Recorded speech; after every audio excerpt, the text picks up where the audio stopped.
네, 안녕하세요. 자, 이번 시간 우리 91번부터 100번에 걸쳐 분계 500제 문제 풀어보는 시간을 갖도록 하겠습니다.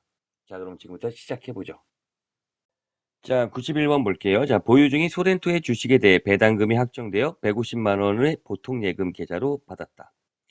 그러니까 여기는 배당금을 받은 거래에 대한 거래가 되겠네요. 또 150만 원이라는 거 확인했고요.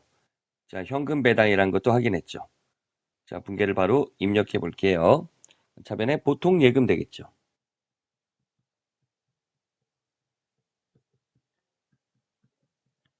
금액은 150만 원이고 대변에 배당금 수익으로 분개해 주시면 되겠죠. 현금 배당 받았을 때 분개니까 여러분들 뭐 이렇게 하시면 되겠어요.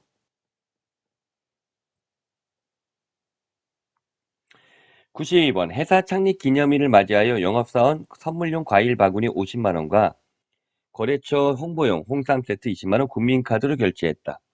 영업사원에 대한 선물은 복리후생비죠.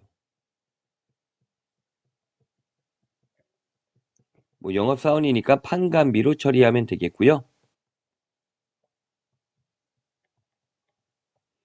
거래처 선물용은 과거 이름 접대비, 지금 개정된 계정 과목으로는 기업 업무 추진비가 되겠죠. 전 시간에서도 얘기 드렸지만 접대비는 모두 기업 업무 추진비로 계정 과목이 바뀌었다는 거 정리해 주시면 되겠네요. 대변에 국민카드, 카드 결제된 거니까 외상이라 미지급금 처리하면 되겠죠.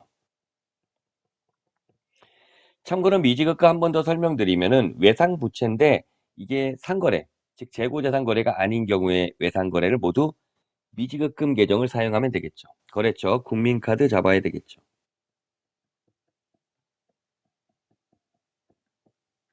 금액은 70만 원 되겠어요. 93번 4월 3일 제품 매출 거래처인 한국전자에 대한 외상 매출금 1250만 원이 약정기일보다 빠르게 회수되어서 2% 할인해주고 잔액을 보통 예금 계좌로 받았다. 매출 할인에 대한 거래네요. 외상 매출금 회수한 거니까 대변이 외상 매출금.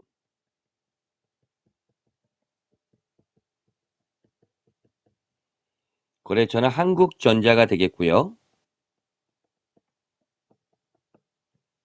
금액은 1250만 원이 되겠죠.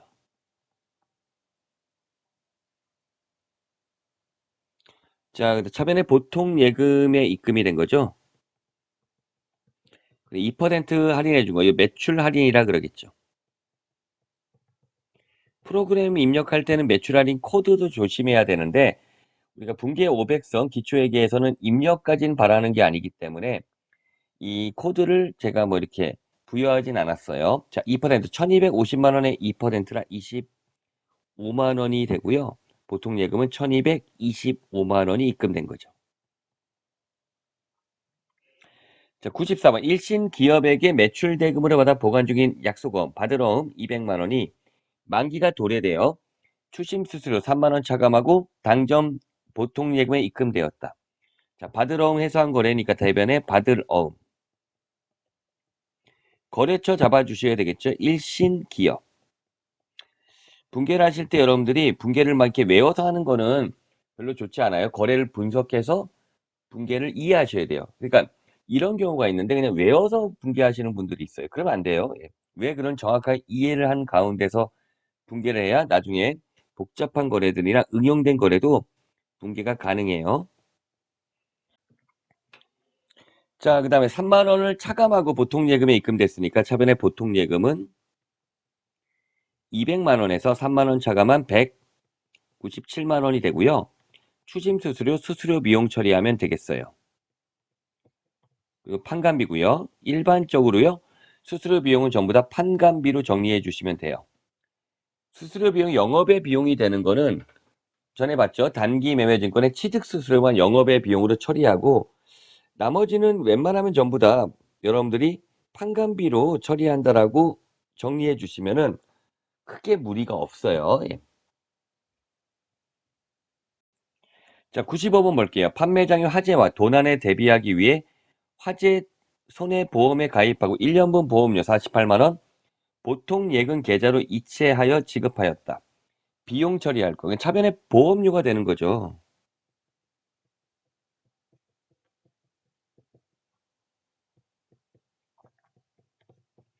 물론 판관비고요. 대변에는 보통 예금이 되겠죠.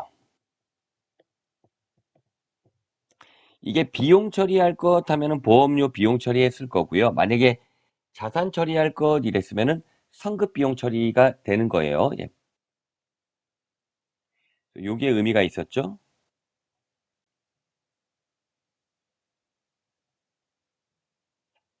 그래서 만약에 if 자산 처리할 것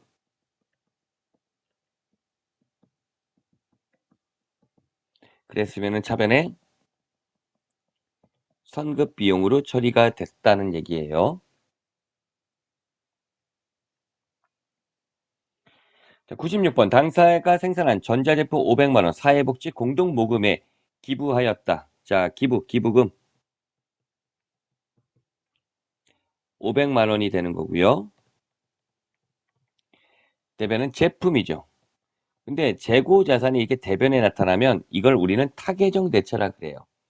타계정 대체가 있으면 반드시 적요 8번을 입력해야 되겠죠.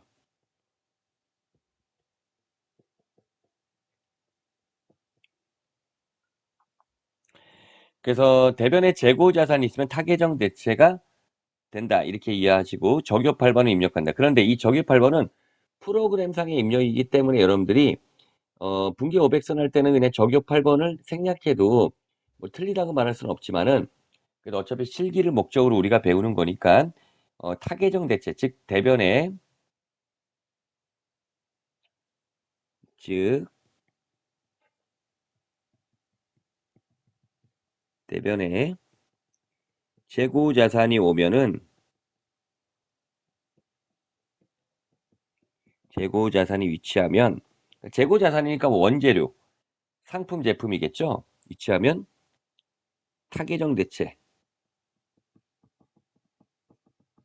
정 대체이므로 나머지는 우리가 적요를 입력하지 않거든요. 시험 목적에서는 반드시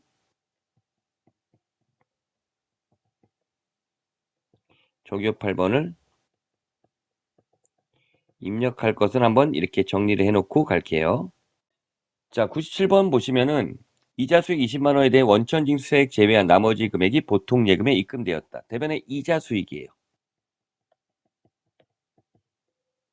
20만 원. 자, 우리가 원천징수가 나오면 예수금 아니면 선납세금인데 지급하는 경우에는 예수금, 받는 경우에는 선납세금으로 처리하죠. 이 선납세금의 금액은 어떻게 될 거냐? 바로 20만 원에 15.5%죠. 15.4%죠.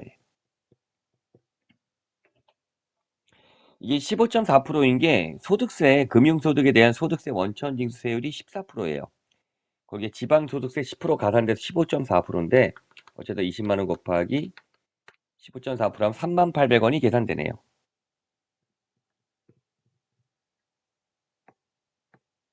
그래서 38,000원. 자, 나머지 보통 예금에 입금됐겠죠. 그러니까 보통 예금에 입금되는 금액은 20만 원에서 38,000원 뺀 거니까 16만 9,200원이 되겠네요.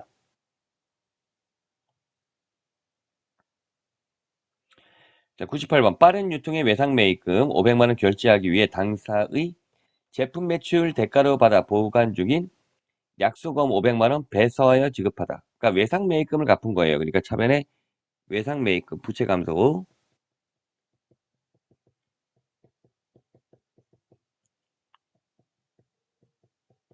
그랬죠. 빠른 유통 잡아줘야 되겠죠. 채무니까 500만 원이고 자, 우리 회사가 발행하는 어음은 지급어음, 다른 회사가 발행한 어음이 받을 어음이죠. 이 받을 어음을 넘기는 거, 이거를 배서라 그러죠. 거래처는 용산전자가 되겠죠.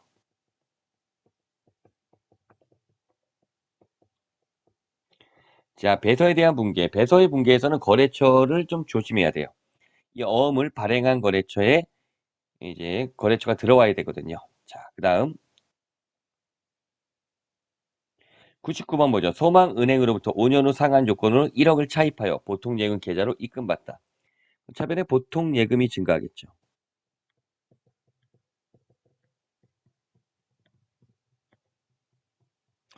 1억. 자, 그다음 대변에는 이건 장기 차입금이 되겠죠. 장기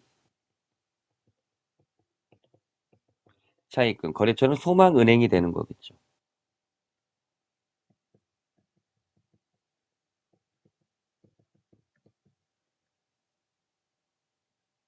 1억이 되겠죠.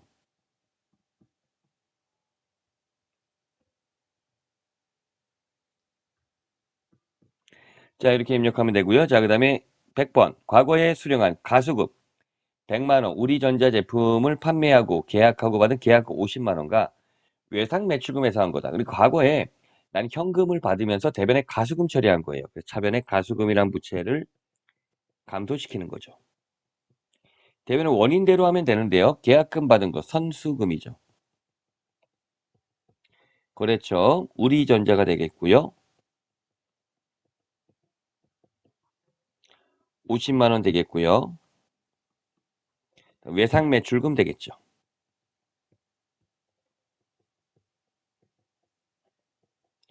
우리전자가 되겠죠. 예. 자, 이렇게 분개를 해주시면 되겠네요. 자, 여기까지 우리 91번부터 100번까지 거래 한번 살펴봤고요. 자, 여러분들 뭐 유익했다면 좋아요, 구독 눌러주시기 바랄게요. 자, 감사합니다.